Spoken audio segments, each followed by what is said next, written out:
Umubyeyi ni umubyeyi agomba guhabwa agaciro nk'umubyeyi. Rero twebwe turi hano nk'abana ba Rawgihuta n'abuzukuru ba Rawgihuta kugira ngo umubyeyi wacu agarurirwe agaciro kiwe. Agaciro ke yateshejwe agaciro. Byageze ahantu nkajya numva najya mvuga ko nitwa Minyone gusa. Rawgihuta sindivuge.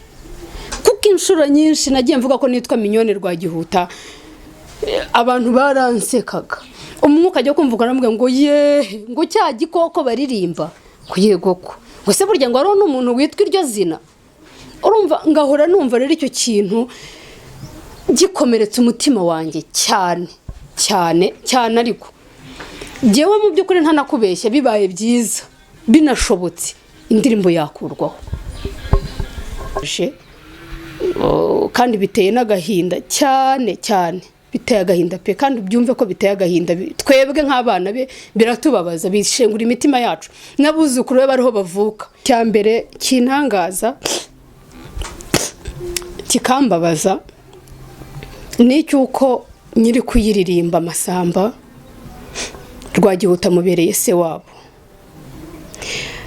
Kuba mubereye se wabo rero nkuko mbyumva cyangwa se byumvikana kuba iyo ndirimbo yaragiye mu bishegu cyangwa se mu ndirimbo idahesheje agaciro umuco wacu biri mu bintu bimbabaza cyane bitera umutima wanjye agahinda. Kuba ushobora gufata indirimbo mbere nyibyumva nari nzi yuko wenda ashobora kuba ari haririmba se wabo kuko amuzi arabizi neza ko ari se wabo ni umuryango hafi si ibintu byakure. Ubwo rero uko yagiye kuyihimba akavuga Rawgihuta akavugamo se wabo akamwita igikoko kinini akamwita ibyo bindi by'amazina uko bivugwa ntabwo ari byo. Jewe ndavuga ngo ndabihakanye nta sanira bifite na Rawgihuta. Iminsi nahuye nawe cyangwa twabashije kubonana hari ukuntu ukubitana n'umuntu mukavugana ukamubwira uti iyi ndirimbo iriho iririmbwa ibiyivugwaho ushobora kumpa akanya tukaganira ukambwira impamvu yatumye uririmba data mu bintu nkabiriya kandi ubizi neza yuko ari umubyeyi wawe. Yagiye ampereza ambwira ngo nkanamuhamagara tukandikirana no kuri WhatsApp nkamusaba umwanya kugira ngo tubonane kugira ngo tuganire. Numvaga nshaka ko tubiganiraho ariko ntiyigeze amayo mahirwe. Kuri byaradukomerekeje byaratubabaje cyane. N'abandi batabashije kuvuga abo nagiye nganira nabo nabo barambwiraga bati twabigenza gute se niba umuntu yarabigenje gutya akaririmba indirimbo akaririmba umuntu nibura basi niyaza kumuririmba kiriho we bari kuzivuganira ariko kuririmba ukaririmba indirimbo y'igishegu ku muntu w'umubyeyi wawe. Ikintu mwibukiraho yari umutaramye cyane yakundaga gutarama kandi nanjye kuva kera nakundaga kubyina. Ubwo rero icyo gihe adusezeraho yansabye kumubyinira tugeze ahantu mu gashyamba ntago nzabyibagirwa.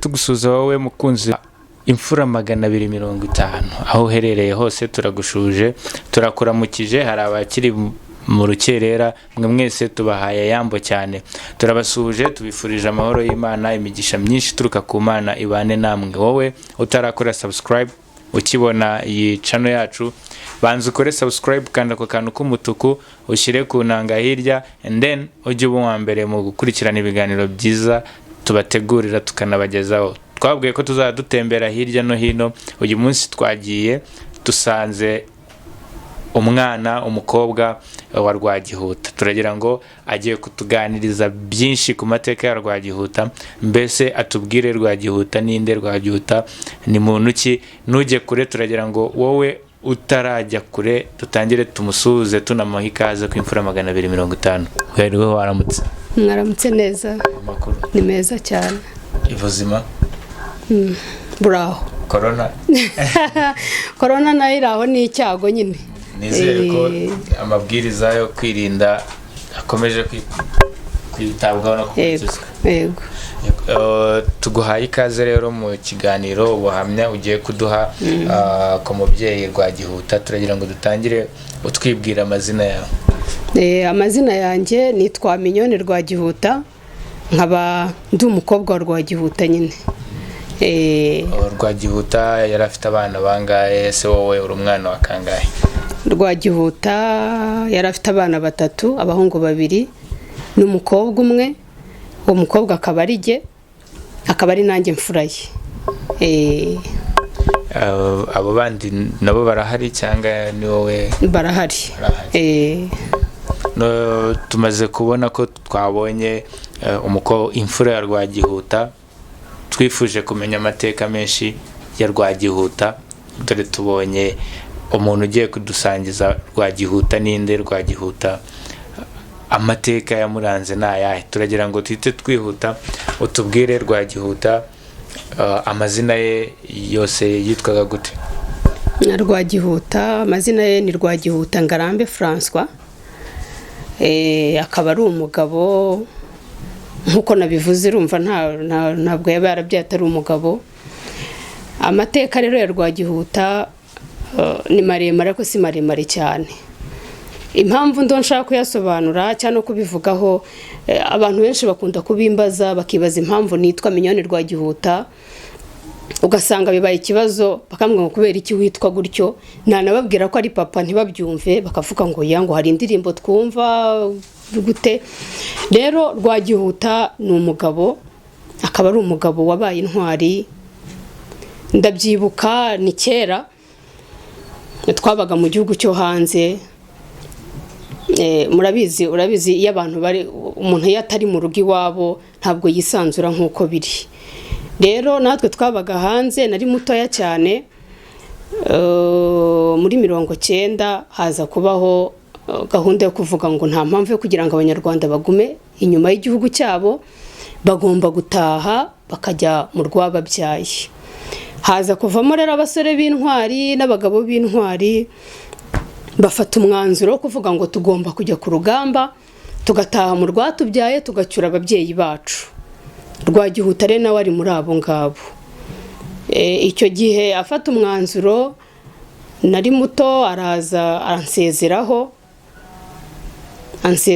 arambwira ati Minyone mfura yanjye ngiye ku rugamba. Kuko nubwo twari bato twari tubizi, twari tuzi aho bagiye, babaga babitubwiye, cyane cyane ko twari tuzi ko igihugu turimo atari icyacu. Baratubwira ati tugiye kurwanira u Rwanda rutemba amata n'ubuki kugira ngo muzajye mu gihugu cyanyu. Twajyaga tujya ku ishuri, abana b'icyo gihugu twabagamo ugasanga baratubwira ngo muzatahe iwanyu kuko hano si iwanyu. Ibyo bintu rero bikaduhoramo buri gihe. Papa rero agiye kugenda yansezeyeho, mu by'ukuri yari amarira, nubwo twari tuzi aho bagiye ariko yari amarira. Arambwira ati ndagiye, yari ari kumwe n'abandi bagenzi be, abandi basore bagenzi be. Ansezeraho arambwira ati ndagiye, ngiye ku rugamba, ngiye kurwana, ariko humura nzagaruka. Kandi ningaruka mwumva ko u Rwanda rwabaye amahoro, twamaze kurufata, nimugera ku mupaka umusirikare wa mbere uzabona azaba ari jye, nzaba nje kugutwara kugira ngo mpambutse nkuzane mu Rwanda.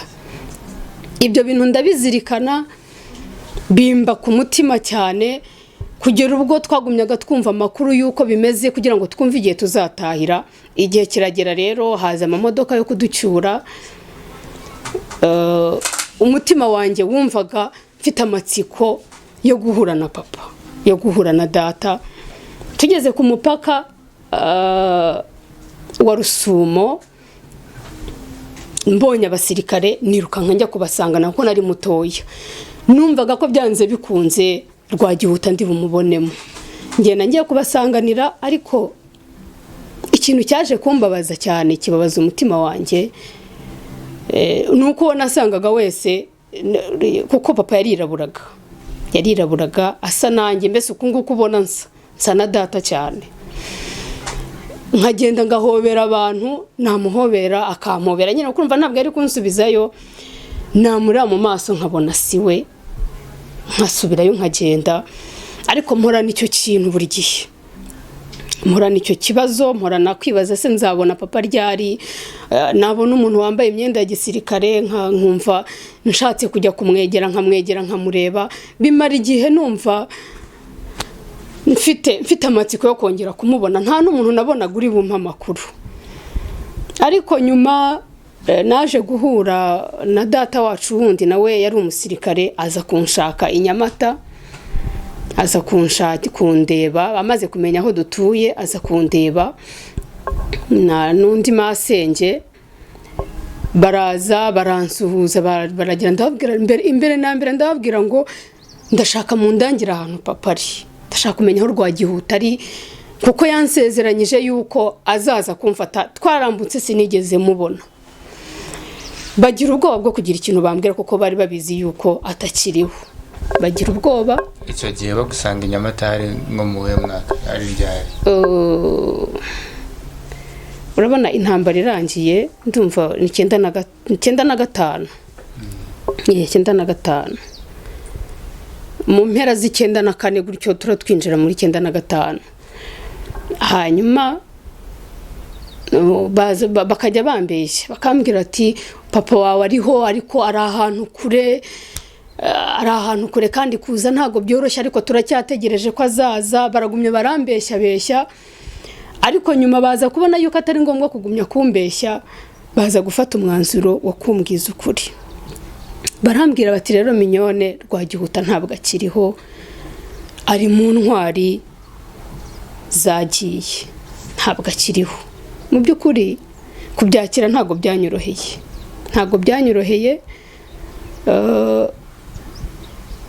kuba warabonye umuntu akagusezeraho akagenda ntiwongere kumubona indi nshuro, ntabwo biba byoroshye, biba bibabaje. Urumva nawe urabyumva igikomere nahise ngira, nahise mbabara cyane, kongera kwisanzura mu bandi bana ntibyongera kubaho, kuko numvaga ko nta papa mfite. Menye yuko papa atakiriho gutyo, kubyakira ntabwo byanyoroheye, narabigumanye. Ariko gusa nkahora numva yuko wenda igihe nikigera wenda nzongera nkamubona, nubwo babimbwiye gutyo, ariko nkavuga ntibura nabo ntabyo bazi, wenda hari igihe tuzamubona, igihe icyo ari cyo cyose. Ngumana icyo cyizere rero nkaba mvuga ngo Rawgihuta ni umugabo w'intwari. Ubuho namaze kubisobanukirwa kuko imyaka ishize ni myinshi. Ni umugabo w'intwari, yemeye kwitanga, yitangira igihugu. Ni umwe muri ba basirikare batazwi bitanze, nawe yitangiye u Rwanda kugira ngo abari mu mahanga babashe gutaha. Rero ntabwo ari igikoko nk'uko bivugwa.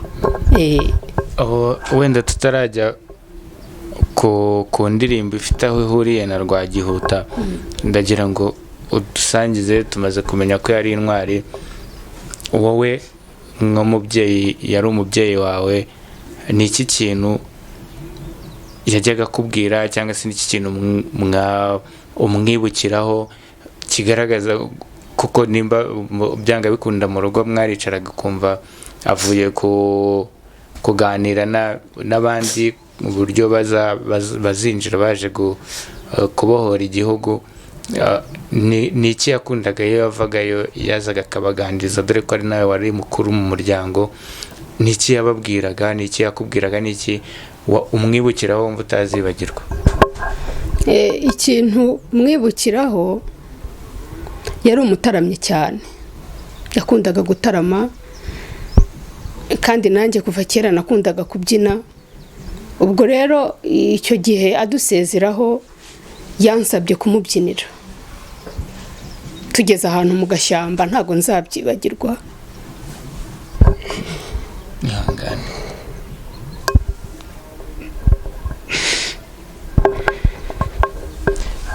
Yes, biba bibabaje gusubira mu mateka, kubona umubyeyi mwari muri kumwe arakubwiye ngo nzagaruka, aragiye, ntiwongeye kumubona.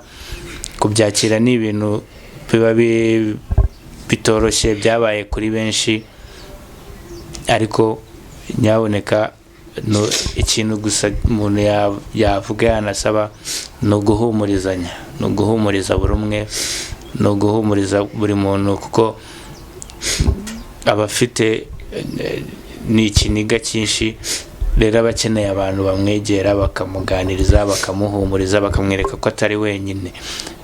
Ni ukuri kuba ubutwari buraharanirwa, kandi ari mu bo tuzi bafashe tuzongera tukabyuka tukamubona.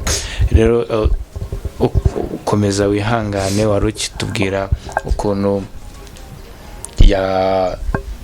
yakubwiye mugeze mu gashyamba ati mbyinira kuko mwari abataramye. Yego, yafashe umwanya anterera indirimbo ivuga ngo nguraho runyenyeri wari wambaye, runyenyeri ni nziza ye bukeye mu gitondo tugiye kwambuka, uraho runyenyeri rwa rubona inka.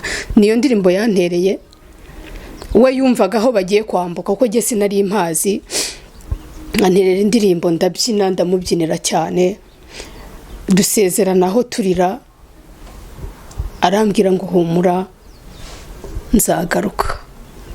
Rero ntabwo nabyibagirwa, buri gihe iyo shusho inzamo, iyo mbitekereje biranezeza, kuko n'ubundi ikintu gito nubwo yagiye, ikintu kinezeza nuko tutakiri mu mahanga, twamaze gutaha, turi mu Rwanda rwacu rwiza kandi twishimiye, u Rwanda rutemba amata n'ubuki nk'uko yabivugaga, n'u Rwanda rw'amahoro. Turaza kongera kugaruka, ariko reka tuhite twinjira ku ijambo Rawgihuta. Hari indirimbo yo mu bihe byatambutse ya Masamba Intore ivugamo Rawgihuta. Ese hari aho bihuriye na Rawgihuta muri iriya ndirimbo? Turagira ngo dusobanurire, kuko hari ukundi kuntu abantu wigeze kubikomoraho ukuntu bayifata. Dusobanurire Rawgihuta, iriya ndirimbo Masamba bihuriye he na Rawgihuta? Ese ibyo ivuga nibyo? Udukurireho urujijo ku bintu bijyanye n'indirimbo ya Rawgihuta. Ku bijyanye n'indirimbo ya Rawgihuta, mu by'ukuri urujijo ruhari, cyangwa se uko bivugwa nanjye nuko mbyumva, ikintu cya mbere kintangaza kikambabaza ni cyuko nyiri kuyiririmba Masamba Rawgihuta mubereye se wabo. Kuba mubereye se wabo rero, nk'uko mbyumva cyangwa se byumvikana, kuba iyo ndirimbo yaragiye mu bishegu cyangwa se mu ndirimbo idahesheje agaciro umuco wacu, biri mu bintu bimbabaza cyane, bitera umutima wanjye agahinda. Kuba ushobora gufata indirimbo, jye mbere nyibyumva nari nzi yuko wenda ashobora kuba ari haririmba se wabo, kuko amuzi, arabizi neza ko ari se wabo, ni umuryango hafi, si ibintu bya kure. Ubwo rero uko yagiye kuyihimba, akavuga Rawgihuta, akavugamo se wabo, akamwita igikoko kinini, akamwita ibyo bindi by'amazina uko bivugwa, ntabwo ari byo. Ngewe ndavuga ngo ndabihakanye, nta sanira bifite na Rawgihuta. Rawgihuta nibyo yafashe refure ashyiramo izina rya se wabo, ariko kandi ntabwo Rawgihuta ari icyo gikoko bavuga, ntabwo ari byo.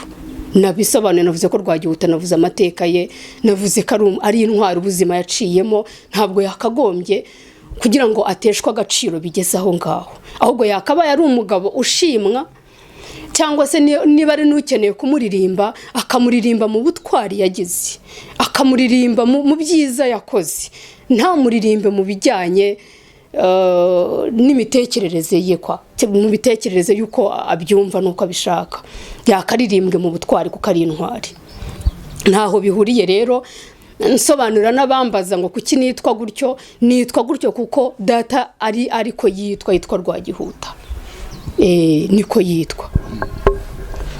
None turagira urasaba iki nka Masamba cyangwa se ni musaza wawe nk'uko twabyumvishe wigeze ubimuganirizaho yagusobanuriye ko yashatse kuvugamo iki?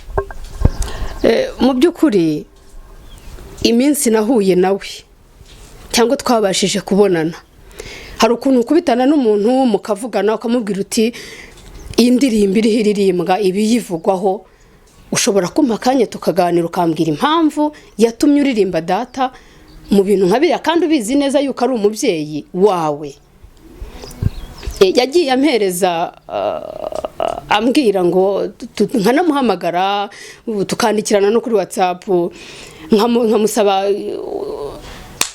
umwanya kugira ngo tubonane, kugira ngo tuganire. Numvaga nshaka ko tubiganiraho ariko ntiyigeze ampa ayo mahirwe, ntayo yigeze ampa. Yagumyaga ambwira ko afite akazi noneho kandi uko bukeye uko bwije bikarushirizaho kugenda bigira indi ntera, ku buryo byageze no ku bana banjye. Umwana yagera ku ishuri babona ku ikayi nk'abarimu handitseho izina ririho Rawgihuta, umwana bakamubwira ngo kubera iki witwa Rawgihuta? Ko Rawgihuta ntabwo uzi indirimbo ivuga Rawgihuta kandi ko amateka yatari meza, ibiri bivugwa hatari byiza. Umwana agataha arira cyane. Uriya muhungu witwa Prince Rawgihuta byamubayeho arakomereka cyane, bigera ubwo araza arambwira ngo mama, ngo ndumva ashaka kurihindura, ngo bambwiye yuko ari igishegu, ngo bambwiye yuko Rawgihuta ngo atari ikintu cyiza, ngo ntabwo rero umwana nkanjye nkwiye kwitwa Rawgihuta. Mu by'ukuri byaradukomerekeje, byaratubabaje cyane. N'abandi batabashije kuvuga abo nagiye nganira nabo barambwiraga bati twabigenza gute se niba umuntu yarabigenje gutya akaririmba indirimbo akaririmba umuntu nibura basi niyaza kumuririmba akiriho we bari kuzivuganira, ariko kuririmba ukaririmba indirimbo y'igishegu ku muntu w'umubyeyi wawe ukugerezaga. Ngiye kuvuga navuga yuko ntabwo nzi icyo yatekerezaga, nta nubwo nzi nimba yaribukaga yuko afite umubyeyi witwa gutyo, kuko nawe umubajije aramuzi, arabizi neza ko ari umuntu we wa hafi. Rero birababaje kandi biteye n'agahinda cyane, biteye agahinda pe, kandi byumve ko biteye agahinda. Twebwe nk'abana be biratubabaza, bishengura imitima yacu, n'abuzukuru be bariho bavuka. Noneho mu minsi yashize nabonye ku rutonde rw'indirimbo z'ibishegu minisitiri yasohoye nayirimo, numva ndababaye. Nukuri ndashimira n'ubuyobozi kuko bwabashije no gusesengura bukamenya umuco wacu ntucike, kuko niba umwana hariho indirimbo ashobora kuririmba agiye nk'umubyeyi nkamubwira ngo sinzongera kumva iyo ndirimbo yiririmba, nuko ibiteye isoni, nuko ibibabaje, nuko abana bacu tudashaka yuko bakurira mu bintu nk'ibyo. Ushobora gufefa muri refure ntugire, ariko igitero kikaza gisobanura nyiriza, ntabwo turi abana, gisobanura nyiriza. Umubyeyi ni umubyeyi, agomba guhabwa agaciro nk'umubyeyi. Rero twebwe turi hano nk'abana ba Rawgihuta n'abuzukuru ba Rawgihuta kugira ngo umubyeyi wacu agarurirwe agaciro kiwe, agaciro ke yateshejwe agaciro. Byageze ahantu nkajya numva najya mvuga ko nitwa Mignone gusa, Rawgihuta sindivuge, kuko inshuro nyinshi nagiye mvuga ko nitwa Mignone Rawgihuta, abantu baransekaga. Umwuka ajya kumvuga namubwira ngo ngo cya gikoko baririmba kuyego ko wese burya ngo ari n'umuntu witwa iryo zina. Urumva ngahora numva rero icyo kintu gikomeretse umutima wanjye cyane, ariko jewe mu by'ukuri ntanakubeshya, bibaye byiza binashobotse indirimbo yakurwaho. Dusoza, ikintu nabwira cyambere abanyarwanda bankurikiye cyangwa se n'abari hanze y'u Rwanda, icyo nshaka kuvuga cyambere ni cyuko nahakanye yuko Rawgihuta ntabwo ari igikoko, ni umugabo w'intwari. hanyuma ikindi banyarwanda namwe banyarwandakazi bakunda umuco ndabinginga mureke nta muntu uzava hanze ngo aze aba ari utwubakira u Rwanda twebwe turi mu Rwanda twebwe turo tubyarira mu gihugu cyacu ni twebwe tugomba gufata mu maboko yacu igihugu cyacu tugasigasira umuco wacyo kugira ngo n'abazajya baje bavuye mu mahanga bazajya bavuga ngo uru ni u Rwanda rwifuzwa. Twagiye tubibona kenshi ko igihugu cyacu kiri mu iterambere kirakora ibintu byiza, mureke rero twese dushyigikirane dukora ibizamura igihugu cyacu mu mwanya kugira ngo habeho ibituma igihugu kidindira. Dufatane mu maboko haba mu muco, mu gutoza abana umuco wo kubyina, wo kuririmba, tubatoze mu njyana yacu, bakure bakunda igihugu cyacu, bakure bumva umuco ubarimo cyane cyane. Ndumva ari icyo navuga. Murakoze. Reka dufate umwanya tugushimire kuba watuganirije ku mateka ya Rawgihuta, unadusobanurira iby'indirimbo uko muri kuvuga ko nta hantu ihuriye na Rawgihuta, ni izina gusa ariko nanone izina rifite icyo ryanjyango. Tugira ngo mwe mwese muri bukurikirane iki kiganiro mwumvisha ubusobanuro bwa ba nyir'ubwite, ntago iriya ndirimbo ifite aho ihuriye na Rawgihuta, kandi twizere ko Masamba nawe nk'uko babimusabye afite uko azabihandoringa nk'umuntu mukuru, hanyuma ikibazo kikava mu nzira. Yabasabye ko ari buzi uko icyo azakora kuko ni mukuru kugira ngo hagire igikorwa. Rero turasabye wowe wese wari ufite urujijo ku ndirimbo Rawgihuta, nta hantu ihuriye na Rawgihuta, Savier naho ni izina gusa nubwo rifite aho rihuriye na Masamba wabiririmbye. Reka dufate umwanya tugushimire Mignone kuba wemeye kuduha amateka n'ubuhamya bwa papa.